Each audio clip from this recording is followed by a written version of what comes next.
Hello everyone, welcome back to the workshop. Today we are going to be putting a DRO on the K&T. I bought a very cheap DRO, probably the cheapest one that is the correct size. And I want to see how it does. I was kind of nervous about buying a DRO. I didn't know how good they were, but these things have really good reviews. People say they're reliable. They've used them for many, many years, and they're good units, very, very good units. This one was $250, about $250, $260. So I'm gonna unbox it, and we're gonna see what I got to do to attach this thing to the K&T.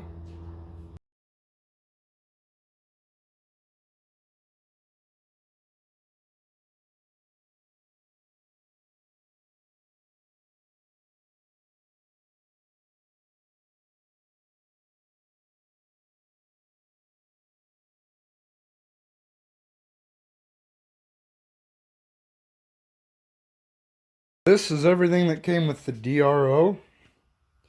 Everything I need, really.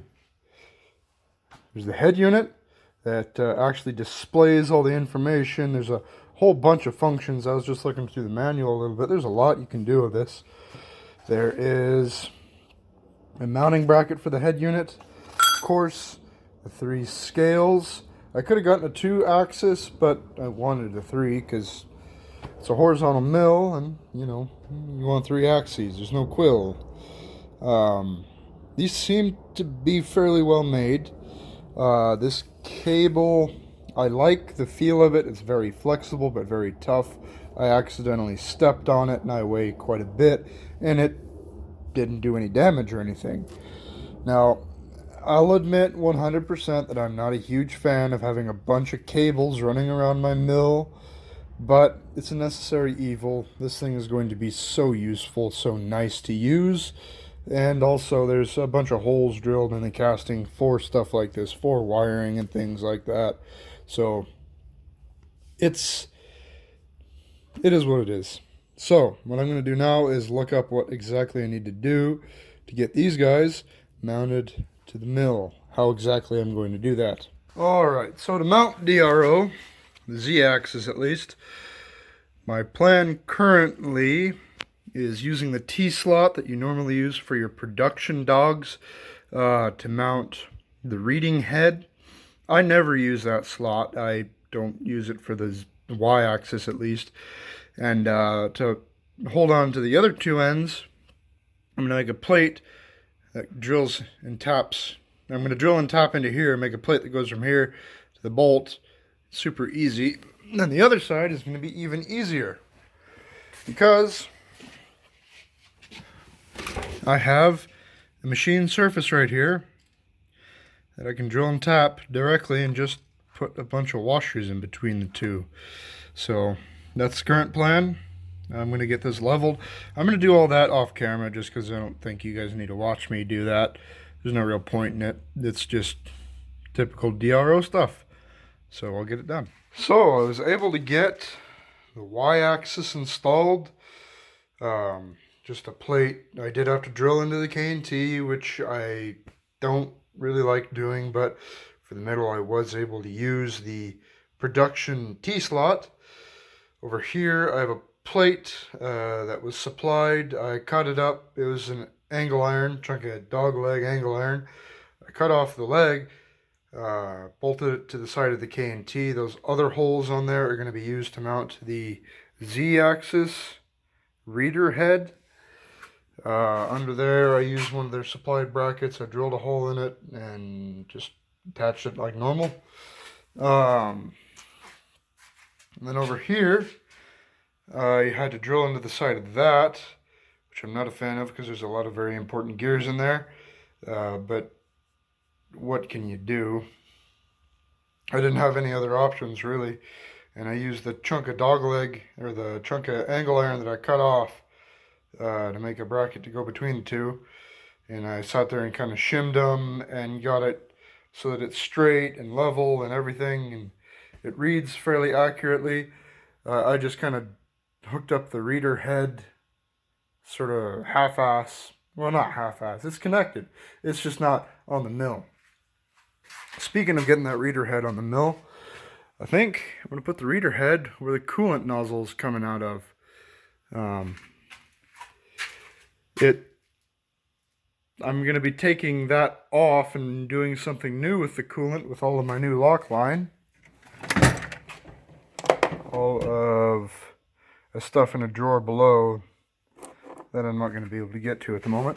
But I'm going to do something different. All the lock line is basically going to come out of here in a bunch of different ports with a bunch of valves. It's going to be kind of complicated, but hopefully it'll be a better system. So I'm going to have this hole in here free for a DRO.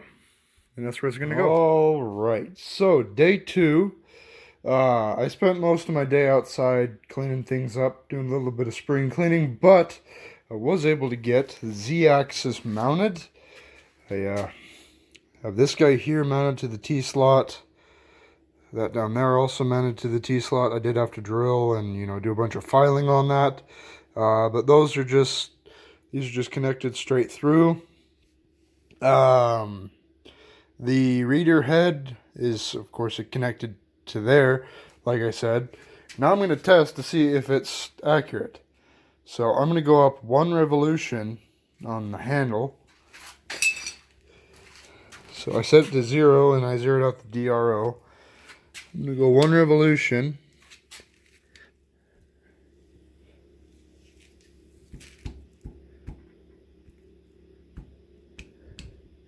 Should be about 125. That is good enough for me. And I think I'm going to do the same thing for the Y-axis. I was messing around with it. I don't like that plate down there. I really don't like that. I'm going to make a new one. But the mill is pretty preoccupied at the moment, so I'm going to have to suffer through with that one. I found some different designs for these that use grub screws up against the rough casting. I didn't even think about using a grub screw up against the rough casting to level it out and make sure it's all nice and parallel. So I'm going to make one of those plates. But first, let's get this guy to a 0. Okay, that's zeroed out. So let's zero this out. I'll zero that out again too. Might as well do both of them just because it's fun. So move that in.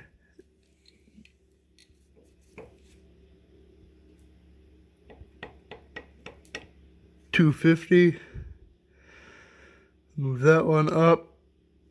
So it should be slightly less because it wasn't perfectly on 0. There we go. 248.8, 125.3. That could just small errors. Now the 125.3, that's pretty damn accurate. 248, that could be wear in the screw. That could be a whole bunch of different things. So I'll have to set up an indicator and sort of sweep back and forth and do some other tests. So far, I like it. The X-axis will be easy. So hopefully it will be easy anyways. It's the next day, and the next thing I'm going to work on, because I keep testing the scales, and I don't have a good place to put the actual readout.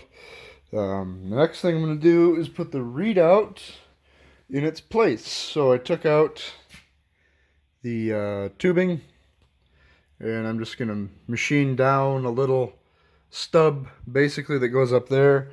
It's going to have that thread in the end of it. It'll just sit up there. It's not going to be very difficult. Just turn it down to whatever that diameter is, and yeah, thread it a little bit for this guy.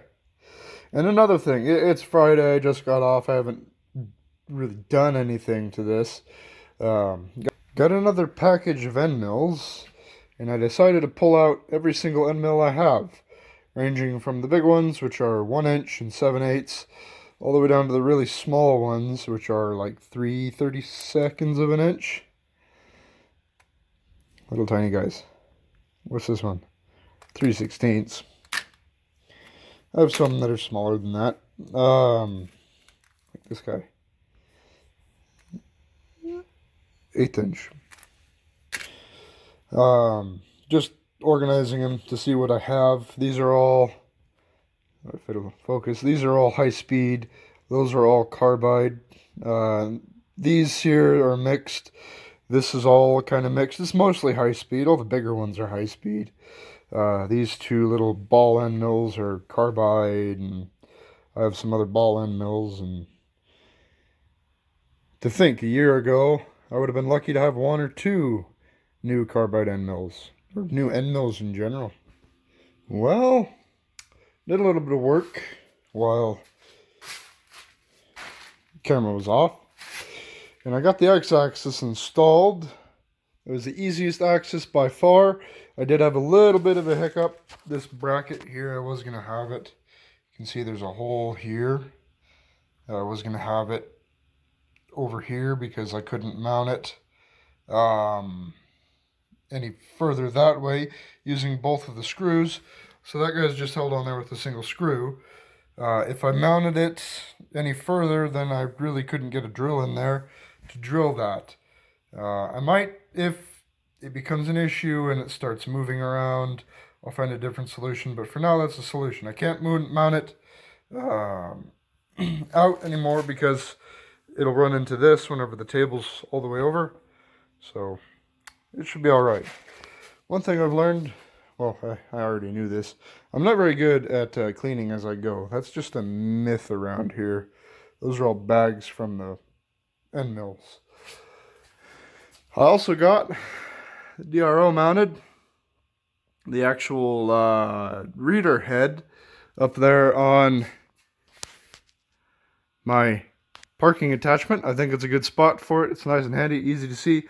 One thing I don't like about it is the light up here. With the light off, it's much easier to read versus with it on. You can even see that in the video. I don't like that. I'm gonna put like a shade or something over it. It'll be good after a little bit of modification. Another thing I need to do is a little bit more cable management. Everything's mounted, but I'm not really done. I need to do some cable management because I don't like the way these are all managed. And I need to put on all of the covers. The Y-axis, I don't know if that's going to get a cover. It might, just to protect it from falling stuff. This one's definitely getting a cover. The X-axis is definitely getting a cover. It came with covers. I just need to figure out a good way to mount them.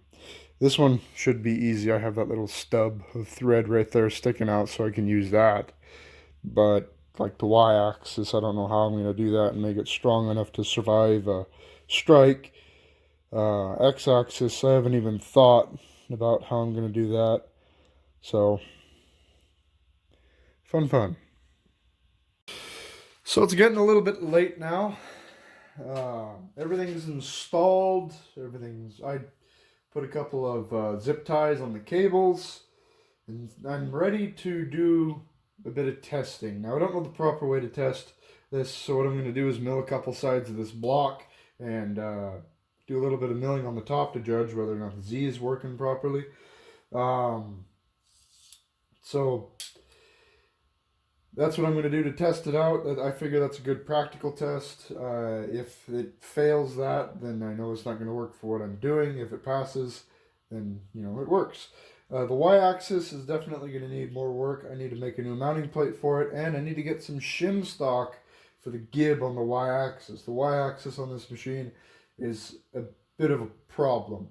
It's very worn out. The screw is really worn out. It has quite a bit of play, and the gib is out of adjustment. So it's been worn out so much that the gib itself will not adjust anymore. Now I have ways of skirting around that, but with the scale there, it's going to be much more sensitive. So I got to get it fixed properly. It's just been, I haven't used the mill enough to fix it, but now with this, I will be using the mill much more. It'll be easier to use, so I might as well fix it proper.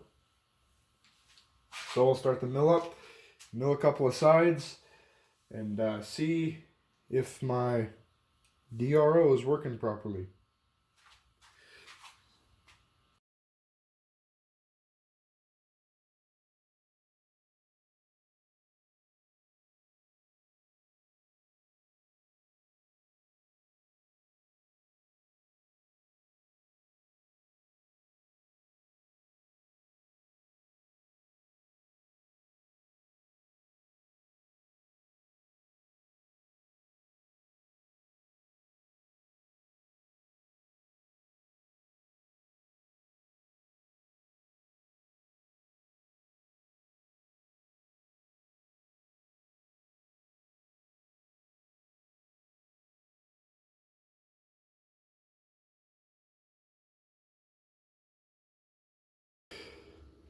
So, the measurement on that block between these two surfaces that I milled should be 3.7.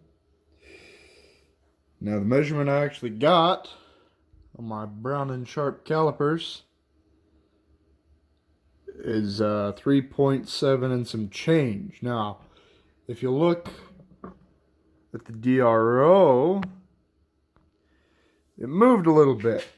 It moved 7/10. I started out at 4.2. I went from 0, moved over to 4.2 because that was the distance I wanted plus the thickness of the end mill or the diameter of the end mill, which is 1/2 inch end mill, and it moved 7/10. So that DRO, as far as I'm concerned, is accurate enough for the work I'm doing, at least for the y-axis. Now I'm going to test out the z-axis up and down, and tomorrow I have some parts I might run to test out the other axes. Now, I still need to do all the guards and stuff, but so far I am damn happy with this. I like where it's mounted.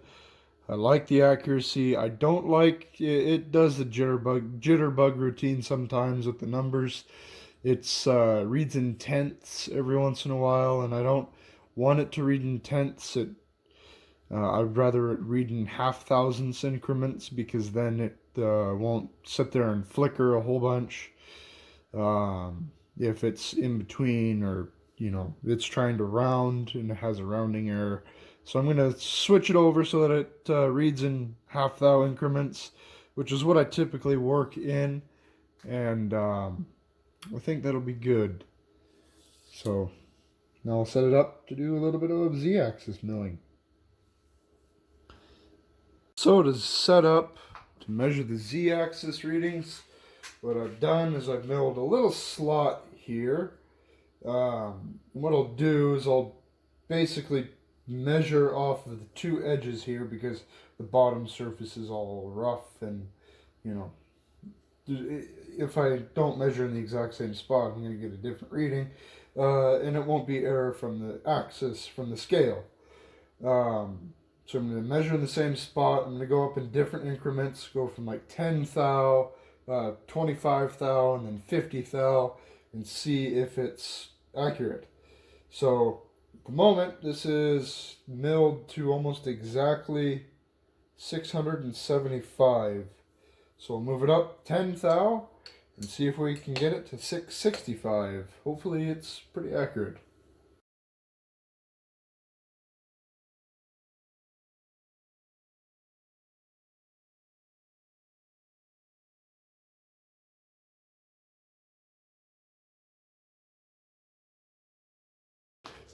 Alright, it has passed all of my tests. My very limited, minor tests. What's next is going to be the guards, but I'll do that in another video. I think I'm going to end this video here. I got all the axes installed. I got the DRO, the display installed. I'm super, super excited to have this thing. It is midnight right now, so I gotta go to bed. But thank you for watching. if you want to see more, please like and subscribe.